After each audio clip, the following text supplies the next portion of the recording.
વાત એ છે ડામોર સાહેબ કે અહીંયા દારૂ બેફામ ગામડે ગામડે ઉતર્યો છે. અમે દારૂ ગોતીને તમને આપીએ. સવાલ પોલીસ પર ઉભો થાય છે કે અમારે ચૂંટણી લડવાની છે કે અમારે ભાજપનો ઉમેદવાર વેચે એ દારૂ ગોતી દેવાનો. સાહેબ આ છેલ્લી વાર કહીએ છીએ, આજે સ્ટ્રીટ વોર્નિંગ ભાજપના ઉમેદવારને આપી દેજો.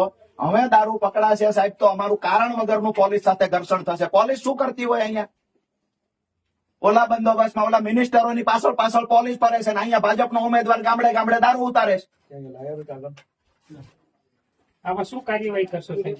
એ તો થશે જ, લીગલી બધું થશે, પણ શરમજનક બાબત છે પોલીસ માટે ભાઈ. અને અમે ઇજ્જત કરીએ છીએ પોલીસની, પણ પોલીસ માટે શરમજનક. આ અમારો ઉમેદવાર હું પોતે અહીંયા દારૂ ઉતરાઈને ઉમેદવારે દારૂ ગોતવાનો છે. હું રાષ્ટ્રીય પાર્ટીનો ઉમેદવાર છું. મારે ચૂંટણી લડવાની કે આ કિરીટ પટેલનો દારૂ ગોતવાનો.